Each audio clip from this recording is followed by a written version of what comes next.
Welcome back to Nye County. Tom Gibson, Chuck Augustin, and we're here discussing, well, among other things, we're discussing the law and the courts and how the system is set up to defeat the average person. But beyond that good news, I think we had a caller. Yeah, is Amy on the line?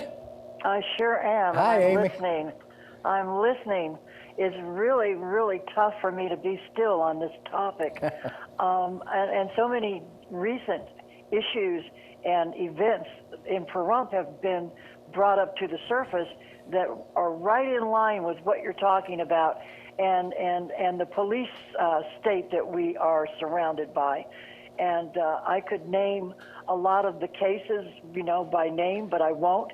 But we're well aware that you can be quiet, like Tom says, which is the best thing, but that's not a guarantee either. Look at all the things they do to intimidate people, and if they can't be intimidated, they just fabricate.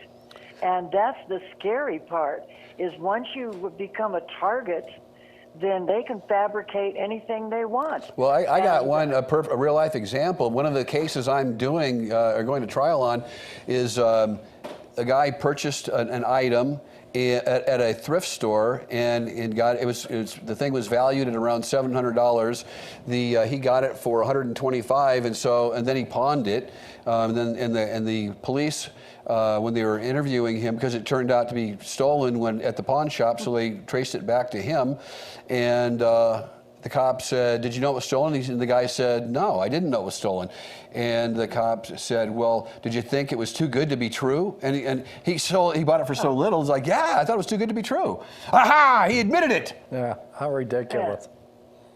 Yeah, well, you know, and I have bought some jewelry at that pawn shop. I've been in there, and I can tell you in one conversation that I had with them, because of some of the prices that I was asking for a friend that's a jeweler who had $30,000-$40,000 worth of jewels picked out, and he got them down to $4,000. And I said, "Wow!" I said, "How do you know this stuff is not stolen?" And they said, "Because we get a list of any stolen items, so we can be on the lookout for them." So when I heard about this case, and I think a lot of people have, Tom, I'm not going to mention the guy's name, but he's a nice guy. Yeah. And he's honest, in my opinion. Well, he's never no criminal record whatsoever. He's not a dirtbag. He's not, and I mean that should be the first clue. You know, you don't have to be a dirtbag for these guys to come after you, obviously. Oh, I agree, but if you're a dirtbag, God forbid. You know, if you're a dirtbag and you're innocent, you're really up, you know, so they say, but without a proverbial paddle. But no foreign languages on this station, please. Did I get beeped? No, Noah's trying to fix our monitor. Oh, okay. Well, I'm watching you. I've got you on mute, and it looks fine to me. But this is really a hot topic that you guys are on, and I cringe. I was talking with, I don't know if you know who Lazy Dog is, LD, that does a radio show. Sure. And I was just kind of, you know, filling in with him the other night, and he asked me this really scary question. And I've already talked to you about this, Chuck. He asked me, how do I feel being, I can't even think of the word again. Activist. Chuck, you have to help me out. Activist. Activist, and I really don't consider myself an activist, but the question scared the bejeebies out of me, and I thought, wow, is that what people think of me, and are they watching me? I got real paranoid just for the title because of things that go on around here. You know, I'm going to be 71 soon. I'm a great-grandmother, and God forbid somebody thinks that I'm doing something that merits to be arrested or set up for something. And it's not out of the question. I know that it's not out of the question. I can verify that, Amy. I can verify that. Exactly. And so and I've been thinking, do I just want to crawl in a hole and just live my life out because it's so drastic around here? And I'm sure there's a lot of people that feel the same way. And a lot of people that, you know, have taken a second look on being outspoken and honest about what they feel is going on. They've kind of taken a 360 turn, and now they're different. They're not speaking out like they were. They're not being advocates like they were. I mean, look where it got Greco, for crying out loud. Yeah. You know, on the news tonight, it was a column, or it was on the news that he was convicted because of attempting something about an insurance fraud. Well, speaking to Anthony, there was never a case filed. There was never anything filed. So how could that even happen? And this brings us right back into the question that they can fabricate stuff. Well, no, And I remember that case. So he was charged with arson and insurance fraud. And insurance fraud, you don't have to actually commit the fraud. Just a substantial step forward in attempting to commit the fraud will earn you. That's the point, Tom. It wasn't even his house. He wasn't even on the policy. If he wanted to make the claim, he couldn't. He had no right. But the thing is, though, my understanding is, and I'm not defending the state. I'm not defending Anthony. I'm just saying that if you, as a person, assist, aid, and abet, or cajole, entice someone to commit a crime, that in itself can be considered to be a matter as if you were the principal. I understand what you're saying, but my point was, and I'm not saying this is what happened. I wasn't there. I'm just going on what was said to me and what was told to me by Anthony. There was never a case filed.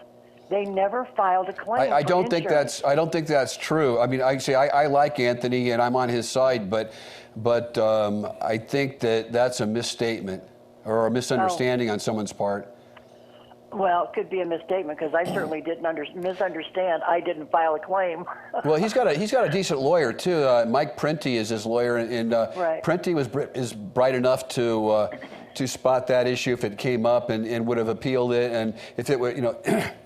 I don't think that's true. And I mean, in fact, Prenti, actually, I got a guy convicted of open or gross lewdness, and Prenti got it reversed on appeal. Wow. So I mean, he's you know, a decent attorney. Yeah. Well, that's good to know. I mean, But you're right, Amy. I'm not let me getting jump off of in what there. he was in jail for. The idea that they went after him time and time again. Yeah, and that's the point. Look at what Wall Street's done to us. Look what police do to civilians. They put me in the hospital twice. I'm supposed to be protected as an old guy. Right. They can do all kinds of Explain things. how they put you in the hospital, though. Well, people are going to get the wrong idea. Because I've had a bad heart, and the cop was trying to force a confession out of me about hitting golf balls at my neighbors who were involved in things that... And those people were dirtbags. Well, yeah. So the whole system's up against us. We've got to prove we're innocent. That's the way it works. I don't think Anthony did it in a second. If he did, he's the stupidest guy alive, and I don't think so. So anyway, I'll let somebody else call in. Okay, thanks, Amy. Hey, Amy, why? How come my good buddy? Oh gosh. Who? Ray Mallow's not calling tonight. You know, I don't know. I tried getting hold of him earlier to ask him a couple of questions, and I've not gotten a call back yet. Maybe he's just tied up. Yeah, Maybe someone the time called has him. slipped away. I guarantee you, somebody called him. I bet I'm tying up the call. He's probably waiting to get through. You're right. Thanks, Okay. Amy. Bye-bye. Thanks a lot. By the way, Anthony Greco is going to be in court on the 29th in Judge Lane District Court, from what I understand. When? The 29th. Okay. Next Wednesday or Thursday. Anyway, for people that have followed his case or support him, please show up if you can. That's a key thing that Ray does, the flag man. He represents the whole county at court, and he needs help. He needs support to support our fellow citizens against this police state. Okay, so we need, and if you're out there, Dwight, Lily, call us sometime. I watch your show. It's only fair you watch mine. Okay, let's go to the commissioners meeting today. I didn't show up, but I watched it on television on channel 46.3. It starts at 10. It's the first and third Tuesdays of the month. Again, please watch this stuff. Get involved. They also can go on their website and read the agendas. That's www.nyecounty.net. nyecounty.net. And you just click on the date and they'll give you the whole agenda. We got a caller. Hopefully it's the flag man. It should pop up. No, it's not the flag man. So he must have a... Oh, they hung up. Okay. Oh, it was raised, man. Yeah. One of the things, Commissioner Koenig, in a discussion following this agenda item, which was going to adjust our property taxes, he made a statement that I want to read that I thought was absolutely wonderful. And again, the discussion was about at what level to adjust our property taxes for the next 2 years. He said, we showed the expenses were going up by 4%. That's the county expenses. I think we can control those expenses. We should be able to control those expenses better than 4%. I don't know what we're spending it on.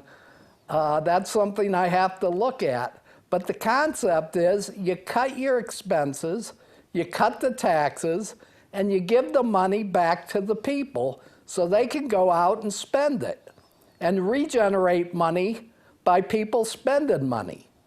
They don't spend money if they don't have it, so there you go. And to me, that kind of sums up everything in my mind. Get government down to the size it should be, which in my opinion is no government. Well, there always has to be some government because we have to have somebody to criticize. I mean, so I guess they're good for that. And honestly, there are certain politicians that actually do a good job. I think, Donna Cox, I like her. I do too. This Mr. Koenig, I don't know him, but he's new, but I haven't heard anything but good things about him so far, and that's a good thing. And I'm really, I'm happy that they are, our commissioners, and I'm glad that we've got, I'm not saying the other ones aren't good, but those two in particular are very good. I mean, I like Butch Boraski. It's important to have people there that you can go to when you have an issue that are actually going to listen to you. Now, whether or not you're going to get anything out of it's another story, but at least they'll listen. Let's stop with those names. Okay, speaking of Donna Cox, one of the things she brought up is that she would like to have somebody finally put together a study and do a report about privatizing the ambulance service. This has been kicked around for years, and nobody's done anything with it. Dwight Lilly got up and called it the gorilla or the elephant in the room. And it's true, I've said multiple times, the salaries of these institutions are outrageous compared to the salaries of the typical Nye County resident. In one case, the Nye County resident makes about $19,000 on average. We got to go. We got to go to break. We'll be right back. Thanks.